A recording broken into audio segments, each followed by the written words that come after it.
obtained secret warrants to spy on my campaign based on a phony foreign dossier of debunked smears paid for by crooked Hillary Clinton and the DNC. We have an army of digital soldiers. What we are now, what I call them, because this was an insurgency, folks. This was run like an insurgency. This was irregular warfare at its finest in politics. Reporting that a former FBI lawyer will plead guilty to making a false statement in the first criminal case coming from the John Durham probe into the Russia investigation. Today, we announced charges against Ghislaine Maxwell for helping Jeffrey Epstein sexually exploit and abuse multiple minor girls.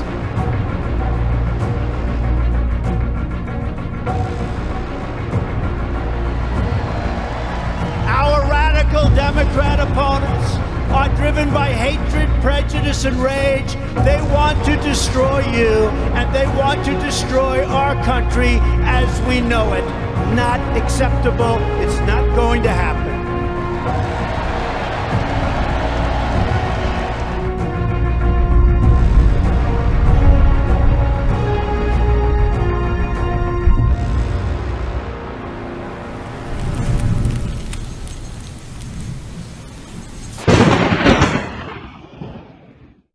Alright, what is going on, everybody? Season Pixels here, and I'm here to bring you a little bit of a different StormWatch. I know this is usually kind of a news show. I will not be going through any news on this show, and I'm going to keep it short. I just wanted to kind of level with you guys a little bit, talk about my experience over the past few days in Washington, D.C., and talk about how I feel with how things are moving forward from here on out. I do believe we are at a very, very important juncture in American history, and I am remaining confident, that's for sure. So first of all, let's talk about my recent absence. Now, I know I have been going live with Adel and attending the Sunday shows that we call a round table. I've been attending those as much as I can, and I've been telling you guys that the reason that I've not been doing these StormWatch videos or doing any extra work, as was my intention, was because of my work schedule, and that is true.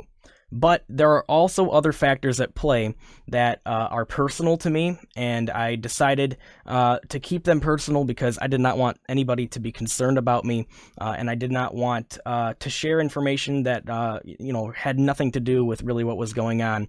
But I've changed my mind. I think honesty is the best policy. I don't want anybody to be worried about me because of an absence, and so I'll just tell you guys what's going on. First of all, the work schedule, of course. That's the biggest reason, the number one reason why I have not been doing these shows lately. Second of all, though, is the year 2020 has taken its toll on me in a very personal way. I don't like seeing the way that patriots have been treated the past year. The BLM riots and Antifa riots have placed a scar upon my heart. I've been very concerned for our country, and feeling very beat down about everything that had been happening. And I must admit, for a while there, I did start to lose faith, not in the movement, but just in everything that was going on. Add that into having a night shift schedule, not knowing what that schedule is going to be week by week, and just everything that we've been experiencing. I started to have crises in the areas of both mental and physical health that was affecting my ability to come on here and do work that I am proud of and want to put out there.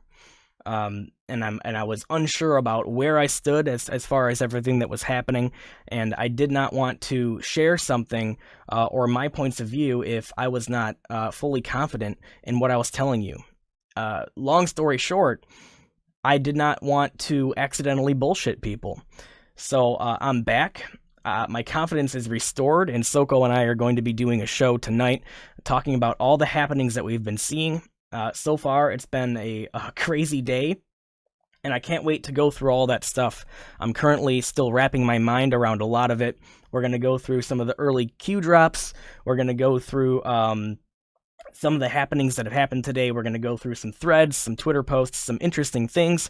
And of course, we'd like you all to take it with a grain of salt. That's another thing that's important that I want to mention.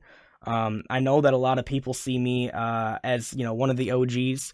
A lot of people see me as a leader in this movement. But I want to urge you that, you cannot take everything that I say as gospel. I'm not an insider. I don't work for the government. I don't have inside information. And a lot of the time, my guess is as good as yours. And a lot of the time, my guess is wrong. So keep that in mind. I'm not a special person. I'm just a guy, and that's how I'd like you all to see me. But I do appreciate the fact that people look up to me, the fact that people appreciate what I do. That's what keeps me going. As long as I feel that I'm making a difference in this movement and doing something good for our country, I will be doing this. So with that being said, let's talk about my experiences in Washington, D.C. And I gotta admit to you guys, I almost did not go. I did not think that I would be able to get the day off work, and miraculously, that's what happened. I want to thank J.R. Majewski for helping me get there. For me, it was all expenses paid, and I just can't thank the man enough.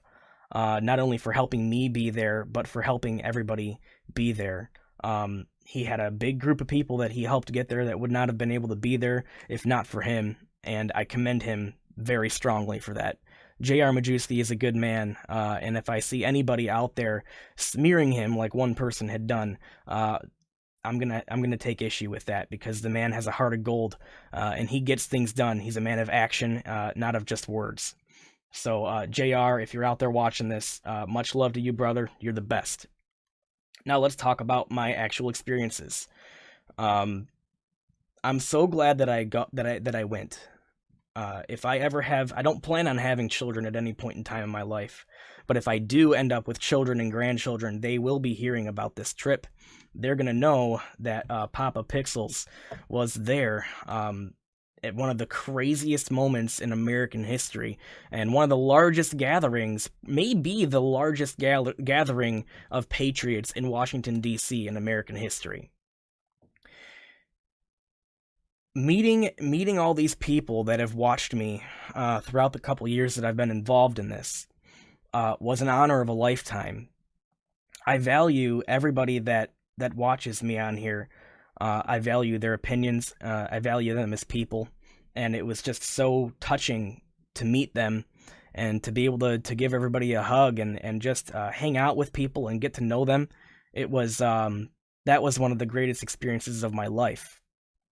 And going to this event at the Washington Monument, at the Ellipse, where President Trump was speaking, and the events that happened afterward, some of which I wasn't happy about, but happened anyways.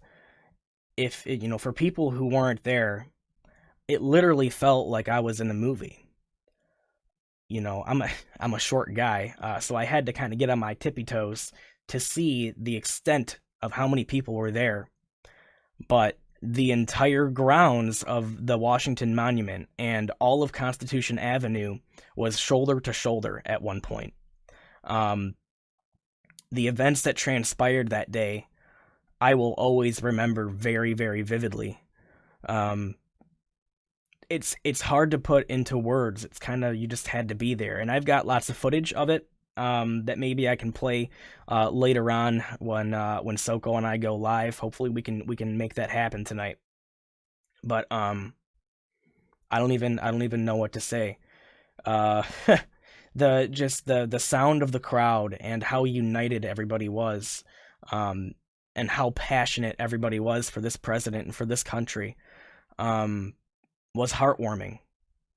Now let's talk about what happened after President Trump's speech at the Capitol. The group that I was with, we were marching in front. We left a little bit early before President Trump had stopped speaking. And when we got there, people were already there, busting down the barriers, and I've seen, and I didn't see this personally, but I saw videos of police actually taking the barriers down themselves and allowing people in. I know that there's also much talk about Antifa being involved in kind of disguising themselves as Trump supporters and getting this whole thing started. But I think we ought to be really honest with ourselves in saying that many regular Trump supporters joined in on that as well, just because they're angry. They're angry at what's happening right now. A lot of them, don't understand or trust the plan per se, and so you have to understand what mindset they're in right now. They believe we're about to lose the country to a bunch of communists. And so that kind of where their mind is at is 1776 mode. And I don't condone their actions, but I understand tensions are high, emotions are high, and they understand what's at stake if Joe Biden becomes the president of the United States.